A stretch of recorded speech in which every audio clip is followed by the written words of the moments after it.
기도하겠습니다. 좋으신 아버지 하나님, 오늘도 저희들에게 이 아침의 시간을 허락하여 주시고 또 이 아침을 깨우며 주님의 말씀을 묵상하게 하시니 감사를 드립니다. 주님, 우리가 말씀을 통해 이 시대 어떻게 살아야 하는지 잘 분별하게 하여 주시고 또 깨닫고 분별한 대로 하나님의 선한 역사를 향해 그것을 선택하며 살아가게 하여 주시옵소서.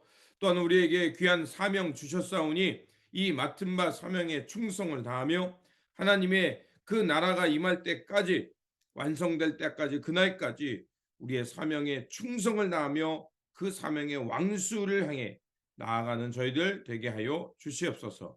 우리 구주 예수 그리스도의 이름으로 기도드립니다. 아멘. 오늘 우리에게 주신 말씀은 여호수아서 20장입니다. 본문 읽기는 20장 1절에서 9절입니다.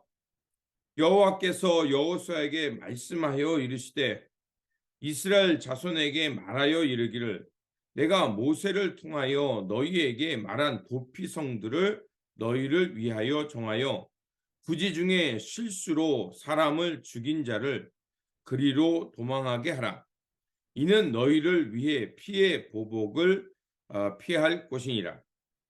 이 성읍들 중에 하나에 도피하는 자는 그 성읍에 들어가는 문 어귀에 서서 그 성읍의 장로들의 귀에 자기의 사건을 말할 것이요 그들은 그를 성읍에 받아들여 한 곳을 주어 자기들 중에 거주하게 하고 피해 보복자가 그의 뒤를 따라온다 할지라도 그들은 그 살인자를 그의 손에 내주지 말지니 이는 본래 미워함이 없이 부지 중에 그의 이웃을 죽였음이라. 그 살인자는 회중 앞에 서서 재판을 받기까지 또는 그 당시 대제사장이 죽기까지 그 성읍에 거주하다가 그 후에 그 살인자는 그 성읍 곧 자기가 도망하여 나온 자기 성읍 자기 집으로 돌아갈지니라 하라 하시니라.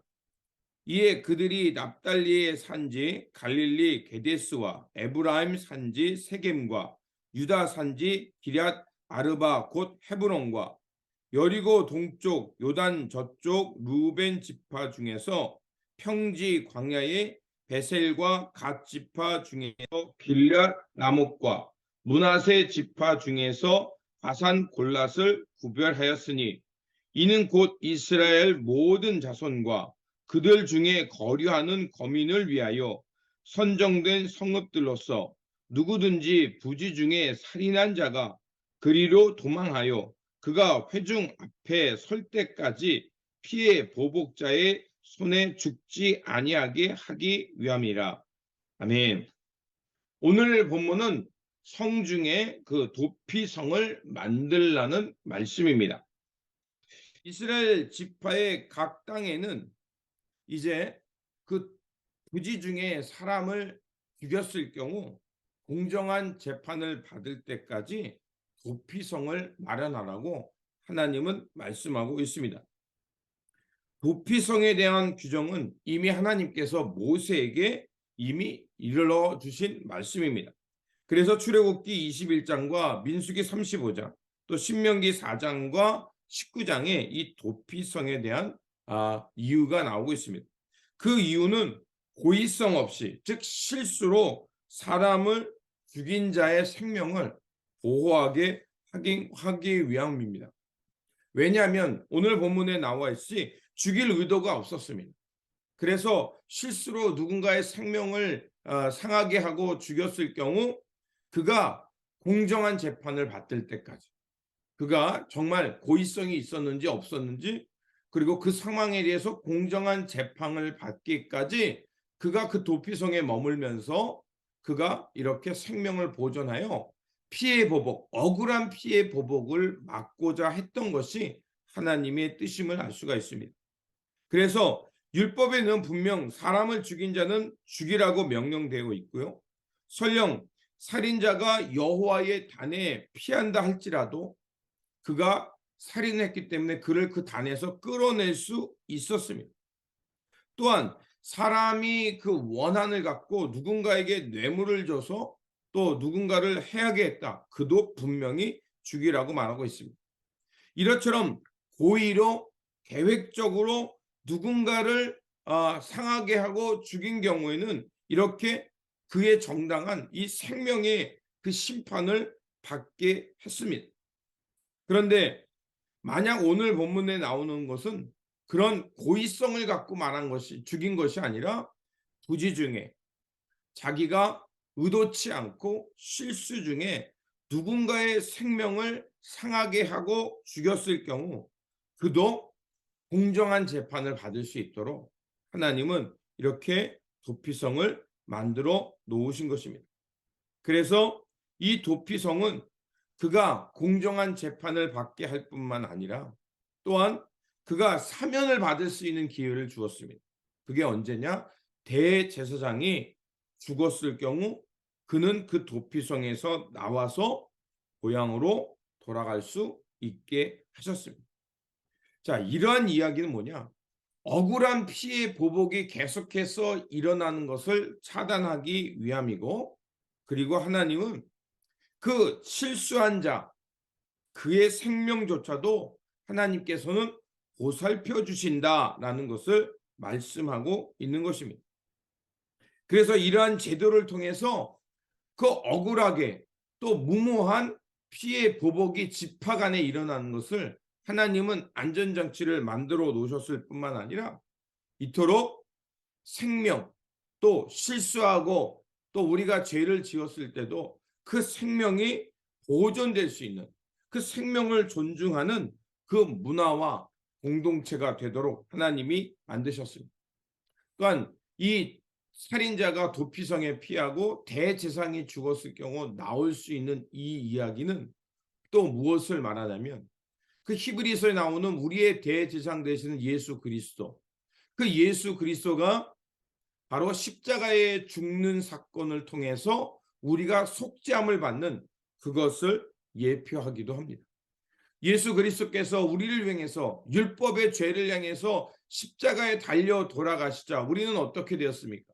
그 사망의 법에서 벗어나서 은혜의 법에 하나님의 그 은혜의 법 아래 살아갈 수 있는 존재로 변화된 것입니다.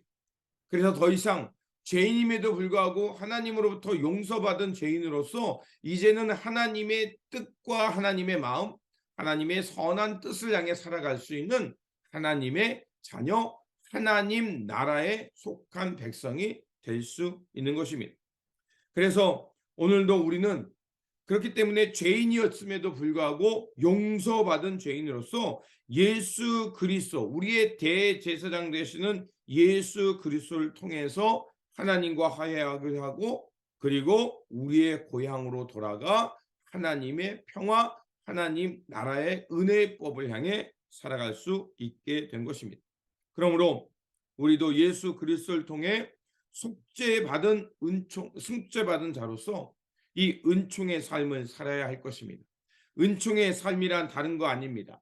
생명을 아끼고 생명을 존중하고 누군가가 억울한 일이 당하지 않도록 또 누군가가 공정한 재판을 받고 그가 마땅히 치러야 될 것들을 치르게 하는 이런 공평과 공의의 세상, 그런 세상을 만들기 위해 힘쓰면서 불의에 저항하고 하나님의 의에 충성을 다하는 저와 여러분들이 되시기를 주님의 이름으로 축원드립니다.